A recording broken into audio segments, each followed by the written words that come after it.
नमस्ते। कभी सोचा है कि आज के जॉब मार्केट में कामयाब होने के लिए सिर्फ टेक्निकल हुनर ही काफी नहीं है? तो फिर वो कौन सी चीज है जो किसी को बाकियों से आगे ले जाएगी? चलिए आज इसी पर बात करते हैं। तो ये सवाल बहुत जरूरी हो जाता है।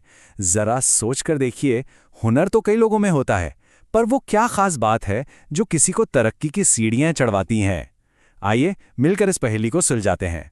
तो चलिए इस चीज को थोड़ा और समझते हैं। मतलब करियर की ग्रोथ को ना एक सिक्के की तरह समझिए जिसके दो पहलू हैं। और कमाल की बात यह है कि सफलता के लिए दोनों ही बेहद जरूरी हैं। देखिए, यहाँ दो तरह के स्किल्स हैं। एक है टेक्निकल और दूसरा है एम्प्लॉयबिलिटी। टेक्निकल स्किल मतलब जो आपका ट्रेड है वो आपको इंटरव्यू तक तो ले आता है, लेकिन एम्प्लॉयबिलिटी स्किल जैसे कि बातचीत का तरीका और टीम में काम करना, वही आपको करियर में आगे बढ़ाता है। एक दरवाजा खोलता है तो दूसरा आपको ऊपर ले जाता है। तो अब सवाल उठता है कि ये एम्प्लॉयबिलिटी स्किल्स आखिर हैं क्या चीज? सुनने में शायद बड़ा भारी शब्द लगे, पर असल में ये बहुत सीधी सादी बातें हैं। चलिए कुछ उदाहरणों से इसे और आसान बनाते हैं। देखिए, ये स्किल्स किसी के काम करने के तरीके से जुड़े हैं। जैसे, क्या कोई अपनी बात साफ साफ कह पाता है? क्या कोई नई चीजें सीखने के लिए हमेशा तैयार रहता है? ये सब एम्प्लॉयबिलिटी स्किल्स हैं। वहीं एक अच्छा धावक होना एक हुनर जरूर है, पर वो एम्प्लॉयबिलिटी स्किल नहीं है। फर्क समझ में आ रहा है ना? गोपी की कहानी इसका एक बेहतरीन मतलब एकदम परफेक्ट उदाहरण है। वो कभी ये नहीं सोचता कि मुझे सब आता है, बल्कि हमेशा सीखने और बेहतर होने की कोशिश करता है। इसी सोच को ग्रोथ माइंडसेट कहते हैं। और यकीन मानिए, आज के टाइम में ये सबसे पावरफुल एम्प्लॉयबिलिटी स्किल है। चलिए, ये तो समझ आ गया कि ये स्किल जरूरी हैं, पर असली सवाल तो ये है, इन्हें सीखें कैसे? खास तौर पर आज की इस डिजिटल दुनिया में हमारे पास क्या रास्ते हैं? इसका जवाब है ई लर्निंग। और इसका सबसे बड़ा फायदा पता है क्या है? पूरे आज़ादी।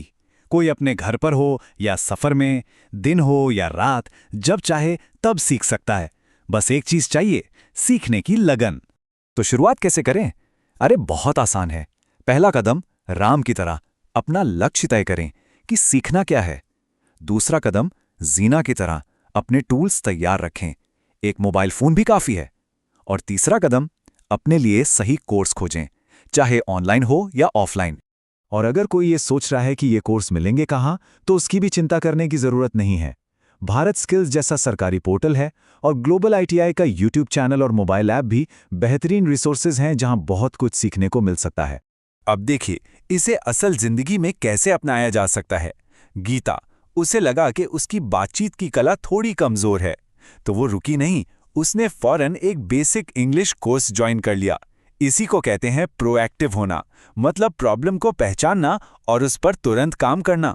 अभी तक हमने आज की बात की, पर अब थोड़ा भविष्य में झांकते हैं। क्योंकि दुनिया इतनी तेजी से बदल रही है, तो सोचना पड़ेगा कि जो स्किल्स आज काम आ रहे हैं, क्या वो कल भी उतने ही काम आएंगे? ये एक ऐसी सच्चाई है जिसे हम नज़रअंदाज कर ही नहीं सकते। कंप्यूटर और इंटरनेट का इस्तेमाल जानना अब कोई ऑप्शन नहीं है, बल्कि कई नौकरियों के लिए एक बेसिक ज़रूरत बन गया है। और भविष्य की एक और बड़ी तस्वीर है ग्रीन जॉब्स। ये वो नौकरियां हैं जो हमारे पर्यावरण को बचाने और संवारने का काम करती हैं। सोलर एनर्जी से लेकर वेस्ट मैनेजमेंट तक, ये आने वाले समय में मौकों का एक बहुत बड़ा मैदान बनने वाला है। अच्छा, राम के उदाहरण को फिर से देखते हैं, जो अपना बिजनेस शुरू करना चाहता है। अगर वो आज ऑडियो कैसेट की दुकान खोलने के बारे में सोचे, तो क्या वो सफल होगा? शायद नहीं। आज का जमाना ऑनलाइन रिटेल और डिजिटल सर्विसेज का है, मतलब हमें समय के साथ बदलना ही होगा। और यही आज की सबसे बड़ी सीख है। सीखना कोई मंजिल नहीं है, ये एक सफ़र है जो कभी खत्म नहीं होता। तरक्की उसी की होती है जो हमेशा खुद को बेहतर बनाने के लिए तैयार रहता है। तो अब सोचने वाला सवाल ये है, अपने ट्रेड के हुनर को तो निखारना ही है, पर उसके साथ साथ अगला कौन सा एम्प्लॉयबिलिटी स्किल है जिस पर काम किया जाएगा? कम्युनिकेशन, नई चीजें सीखने की क्षमता, या फिर डिजिटल जानकारी? क्योंकि इसी एक सवाल का जवाब आने वाले कल को एक नई दिशा देगा।